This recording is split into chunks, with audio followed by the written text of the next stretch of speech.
Well, I hope it's lined up well enough. It's early morning, dedicated, and tired. Excuse me. Anyway, I just realized, could explain a few things. I've never been loved. Ever.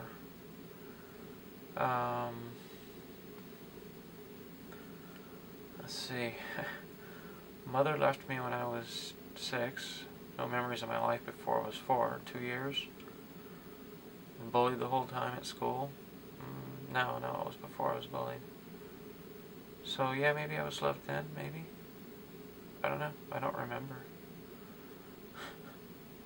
And my stepmother, my introduction to her was at her apartment. We visited her, and she invited us to have some mint chocolate chip ice cream, and I declined because I didn't like the flavor, and she snapped at me.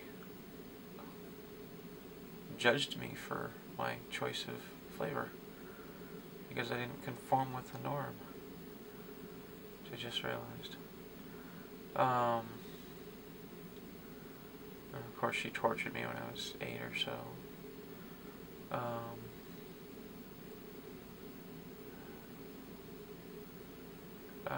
Let's see. It was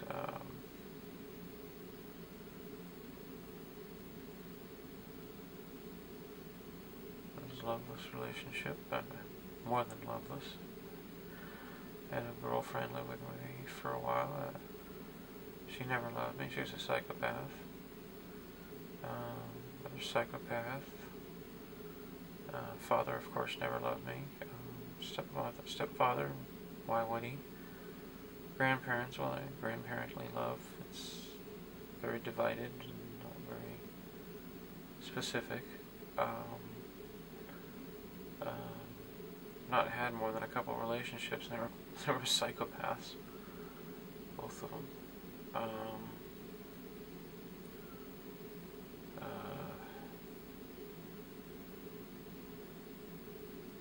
Yeah. Sorry, I'm trying to recall something I was thinking of. Something that my stepmother did demonstrate her love. I think it was the ice cream. No. Last April, when I got arrested. You know, I had my calls. I couldn't get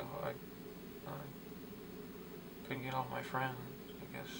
I tried to call my stepmother, and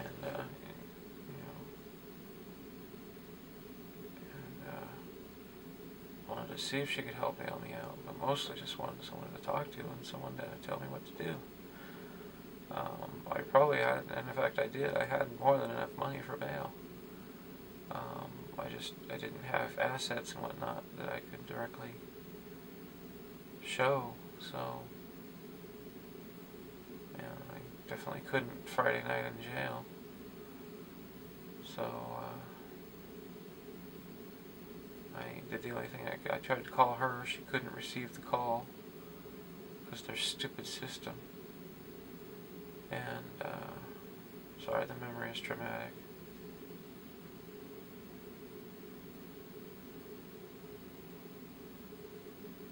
She couldn't receive the call.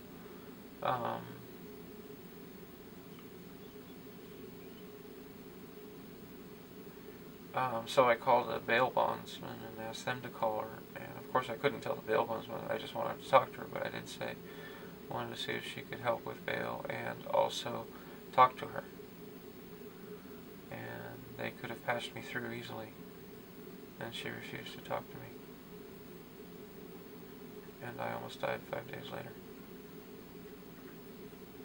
I nearly died. Not almost died, I nearly died. Had I not gotten that intestinal blockage out when I did, and got myself hydrated, 12 hours tops. And I could have easily gotten out on bail. But she told me how to do it.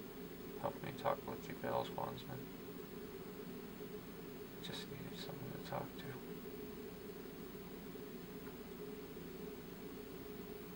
somebody who loves you would make the call, tell you to your face that that you were the only child that they weren't going to bail out of jail.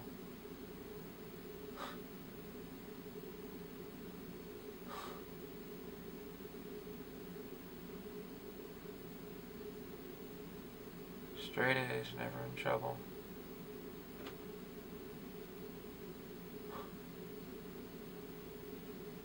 That's how I'm treated.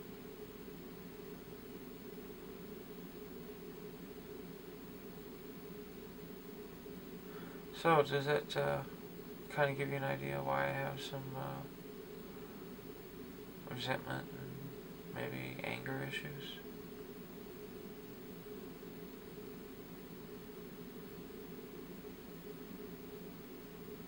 I'm not excusing them, not by any means, but I have a lot on my plate, and I'm doing it all myself, with significantly diminished, more than significantly, excuse me, that is the medical definition, more than significantly diminished capability.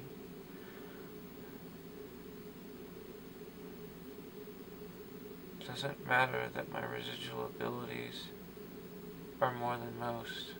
They're less than what I'm used to. That means what function I do have is all foobar.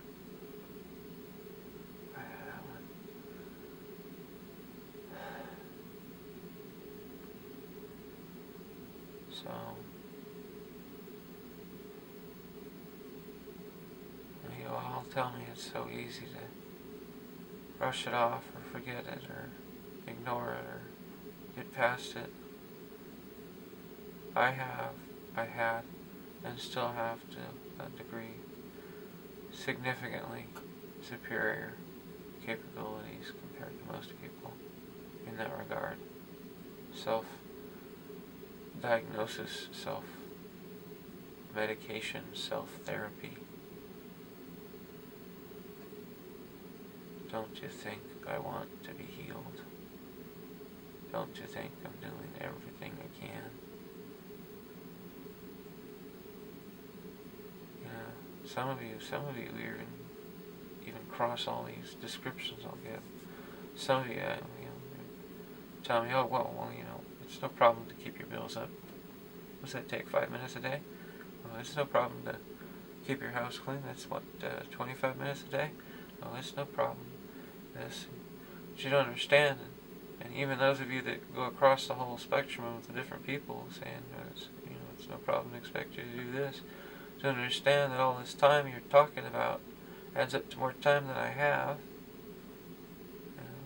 including if I didn't medicate and had insomnia and only slept 3 hours a day. In other words, if you counted a 19-hour day, I still don't have enough time to do it all, and I have significantly diminished capacity. If you understood anything about brain damage, you would understand that the loss, not the level, is what's important. I don't know how my brain works. It may work better than most. It's the fucking instructions. Sorry, they got burned up in a fire.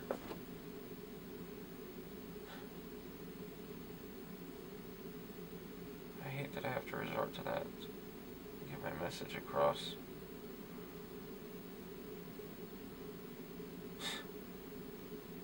Realized I've been practicing nonviolent communication. But what you see is me frustrated at the result of failing to communicate because I tried to use nonviolent communication methods, philosophies. It's this posturing, it's this ego of yours that you can't see past.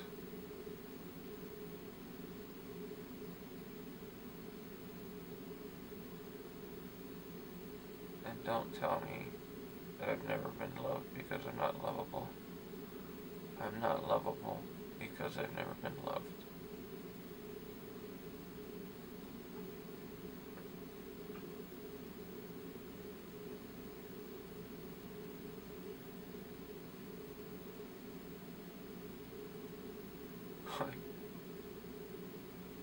Why can't anybody understand? Try to be objective about this. Why is it difficult to understand?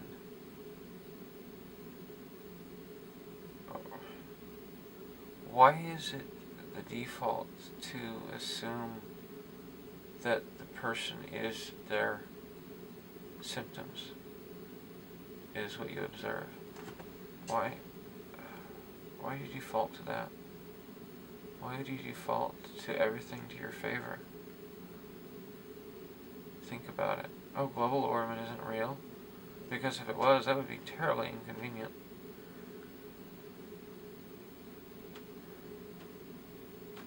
So this is what moral reasoning is. You know, you reason, well, global warming can't be real because if it is real, that means, well, it can't be real.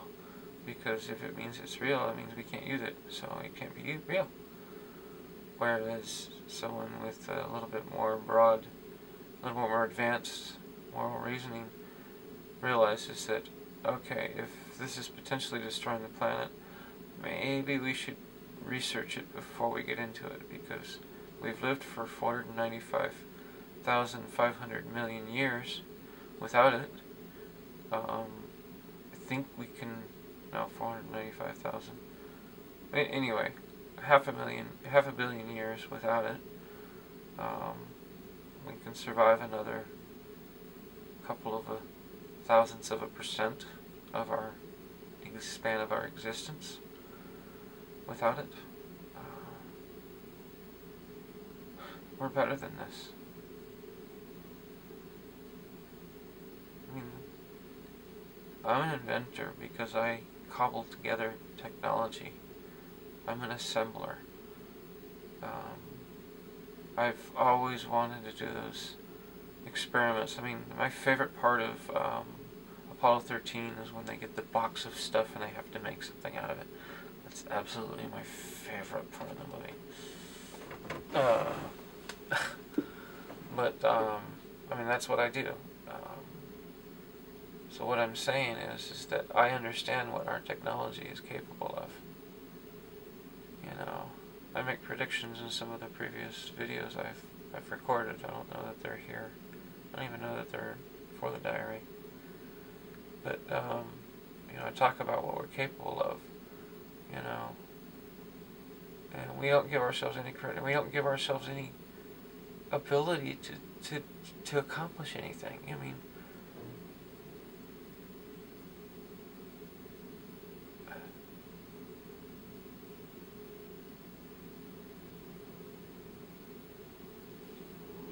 excuse me.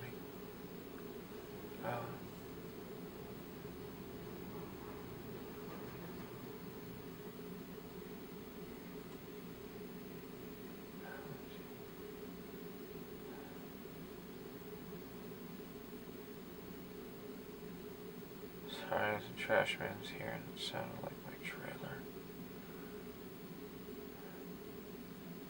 I'm slightly stressed.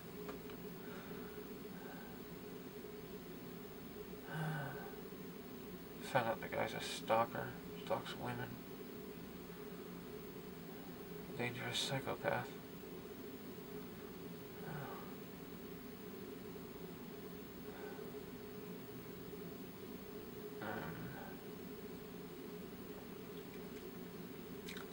What was he talking about?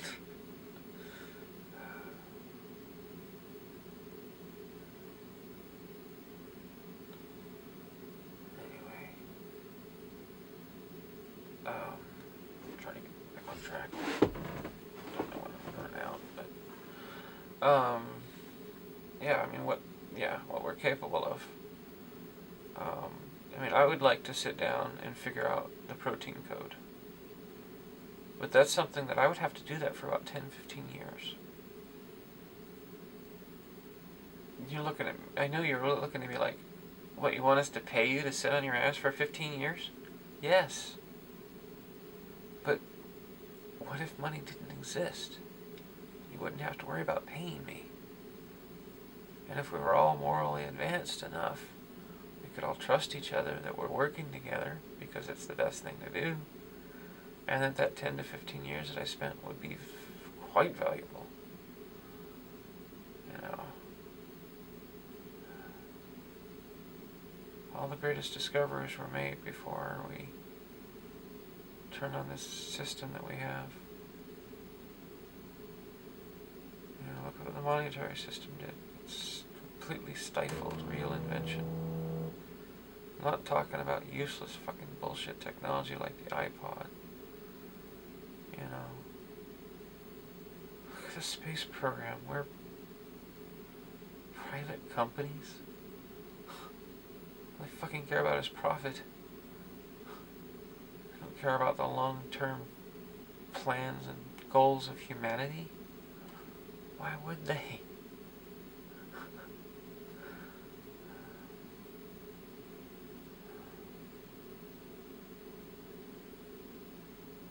Try to imagine the world as it should be, as it could be, and try to imagine how easy it is to get there. And trust me, it is easy. We just all gotta want to do it. But it takes accepting that having it the same is better than having it better than someone else. If you think of it from your perspective, from your narrow, self-interested perspective, then no, it doesn't sound like it makes sense. Because if you have more than someone else, you have better. But you don't think from a societal perspective. From a societal perspective, if you have more than someone else, that means that you have more resources that society needs, and there are less of those resources to go around. So those resources aren't able to work as efficiently for society. So the resources value, not monetary, value, actual value to society, actual functional value to society is diminished. So just that one resource is less valuable because you have more than someone else. Now multiply that by how much more, then how many more people, then how many resources. It's immensely illogical. You don't understand that unless you think from a societal perspective. So try to, please. Anyway.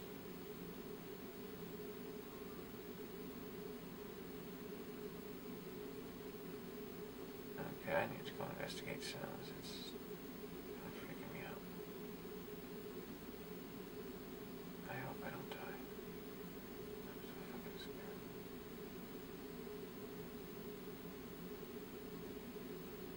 I think I'll be okay, but Jesus. Excuse my language, I'm scared. Is that okay?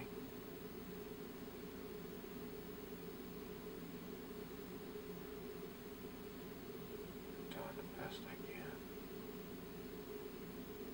So I need to meet whoever it is in person.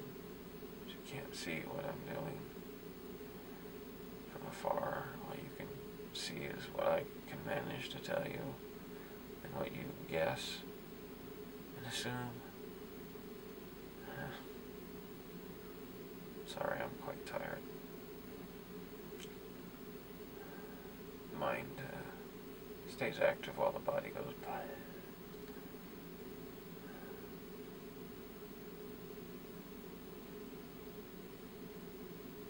No, it's actually more like the mind stays active while the personality goes by. It's a diminished state of consciousness.